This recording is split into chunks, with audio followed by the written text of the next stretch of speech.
ગણિત અધ્યયન સંપુટ ધોરણ 1 એકમ 13 પપેટ્સ, જેમાં અલગ અલગ કટલી છે તે આપણે જોવાની છે. સમૂહ કાર્ય છે જે આપણે ચિત્રના આધારે વાતચીત કરવાની છે.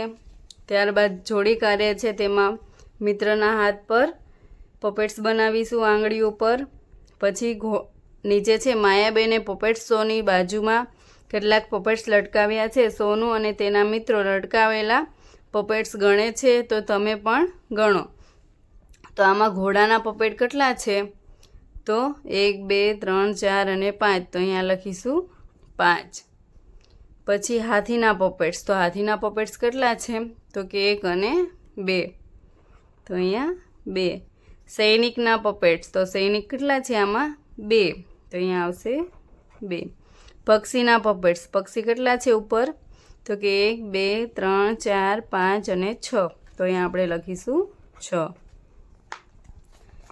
ત્યારબાદ સોનું અને તેના મિત્રો પપેટ્સ ગણી લીધા પછી ચર્ચા કરીને પપેટ્સને વધારે ઓછા અને બરાબર શબ્દોનો ઉપયોગ કરી લખે છે. તો ચાલો આપણે તેને મદદ કરીએ. હવે ઘોડાની સંખ્યા સૈનિક કરતાં કેવી છે? સૈનિકની સંખ્યા કરતાં તો ઘોડા 5 છે અને સૈનિક તો 2 જ છે. તો ઘોડાની સંખ્યા શું કહેવાય? તો કે વધારે છે, સૈનિક કરતાં વધારે છે. પછી હાથીની સંખ્યા પક્ષી કરતાં, હાથી 2 જ છે અને પક્ષીઓ 6 છે. તો હાથીની સંખ્યા છે એ કેવી છે? તો કે ઓછી. હાથીની સંખ્યા પક્ષીની સંખ્યા કરતાં ઓછી છે. પછી સૈનિકની સંખ્યા અને હાથીની સંખ્યા, તો કે સૈનિક 2 છે અને હાથી પણ 2 છે. તો કેવી છે? તો કે બરાબર છે, 2 સરખા છે.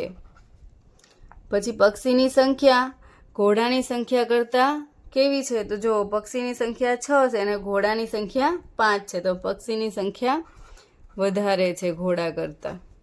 6 વધારે કહેવાય, 5 ઓછા કહેવાય. પપેટ શો પૂરો કર્યા પછી માયાબેને પપેટ્સને વેચવા માટે મૂક્યા. સોનુ અને તેના મિત્રોએ પપેટ્સ ખરીદ્યા. તો જુઓ કોણે વધારે પપેટ્સ ખરીદ્યા? વધારે હોય તેની નીચે સાચું કરો. તો અહીંયા 1 2 3 4 અને 5. આના 5 પપેટ્સ છે. પછી ટોનીના 1 2 3 4. તો આના 4 પપેટ્સ છે. અને પાછળ સોનું છે, તો સોનુનું 1 જ પપેટ છે. તો કોના વધારે થયા? 5 છે એ વધારે છે, તો સુહાનાના વધારે થયા. તો એની નીચે આપણે સાચું કરીશું. ત્યારબાદ વર્ગખંડમાં છોકરી અને છોકરાની સંખ્યા ગણાવો તે પ્રવૃત્તિ છે, તે પ્રવૃત્તિ કરીશું. સોનુ અને તેના મિત્રો પપેટ્સની દુકાનની મુલાકાત લે છે. દુકાનમાં કયા રંગના કેટલા પપેટ છે તે લખો. હવે કેસરી રંગ છે, તો અહીંયા કેસરી રંગવાળા જે પપેટ છે એ સાથે ગણી લઈશું. તો 1 2 3 4 5 6 7 અને 8. તો અહીંયા આવશે 8. પછી લાલ રંગના પપેટ્સ, તો કે 1 2 3 4 5 6 7 8 9 10 અને 11. લાલ રંગના પપેટ્સ 11 છે. પીળા રંગના પપેટ્સ, તો કે 1 2 3 4 5 6 7 8 9 10 11 ને 12. તો અહીંયા આપણે લખીશું 12, એકડ બગડ 12. પછી જાંબલી રંગના પપેટ્સ છે, તો 1 2 3 અને 4 છે. તો અહીંયા આપણે ચોગડે 4 લખીશું. ત્યારબાદ સૌથી વધારે સંખ્યાવાળા પપેટ્સ કયા રંગના છે? તો સૌથી વધારે સંખ્યા કોની છે? તો કે પીળા રંગવાળાની. તો અહીંયા લખીશું પીળા રંગના. જે રંગના પપેટ્સની સંખ્યા સૌથી ઓછી હોય તે રંગનું નામ લખો. તો જાંબલી રંગના પપેટ છે એ સૌથી ઓછા છે.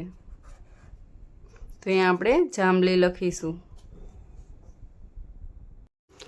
સાચા વાક્ય સામેના બોક્સમાં કાળો રંગ અને ખોટા વાક્ય સામેના બોક્સમાં વાદળી રંગ પૂરો. લાલ રંગના પપેટ્સ સૌથી વધારે છે. તો સૌથી વધારે તો પીળા રંગના છે. તો આ વાક્ય કેવું થયું? ખોટું. તેમાં આપણે વાદળી રંગ પૂરીશું.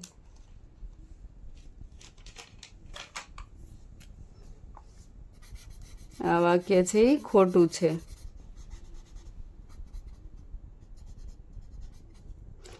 પીળા રંગના પપેટ્સ લાલ રંગના પપેટ્સ કરતાં વધારે છે. પીળા રંગના પપેટ્સ 12 છે, લાલ સાચું વાક્ય છે. તેમાં આપણે કાળો રંગ પૂરીશું.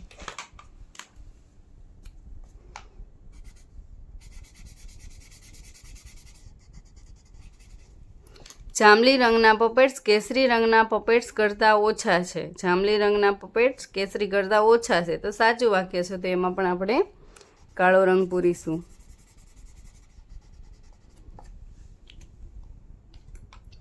ત્યારબાદ સોનુના મિત્રો મંજીત અને સલીમે પણ બીજા પપેટ્સ ખરીદ્યા. બંનેમાંથી ઓછા પપેટ્સ કોણે લીધા છે? ઓછા હોય તેની નીચે સાચું કરો. તો અહીંયા કેટલા છે મંજીતના? તો કે 1 2 3 4 5 અને 6 છે. અને અહીંયા સલીમના 1 2 અને 3 જ છે. તો કોના ઓછા થયા? તો કે સલીમના ઓછા થયા. તો એની નીચે સાચું કરવાનું છે. ત્યારબાદ સોનુ અને તેના મિત્રોને માયાબેન મોહરા બનાવતા શીખવે છે. તમે પણ નીચે જેવા મોહરા બનાવો તેમાં આપણે મોહરા બનાવીશું. ત્યારબાદ સ્ટીક પપેટ્સ બનાવવાની છે. તમારા વર્ગમાં સૌથી વધુ કયા પ્રાણીના પપેટ્સ બન્યા છે તે અહીંયા લખવાનું છે. ત્યારબાદ આ એકમમાં તમને કયું પપેટ સૌથી વધુ ગમ્યું? તો એનું નામ અહીંયા લખવાનું છે. તો અહીંયા મને હાથી ગમ્યો તો હું અહીંયા લખીશ હાથી. તેનું ચિત્ર અહીંયા દોરો અને રંગ પૂરો. તમને જે ગમ્યું હોય તે અહીંયા દોરીને તેમાં રંગ પૂરવાનો છે.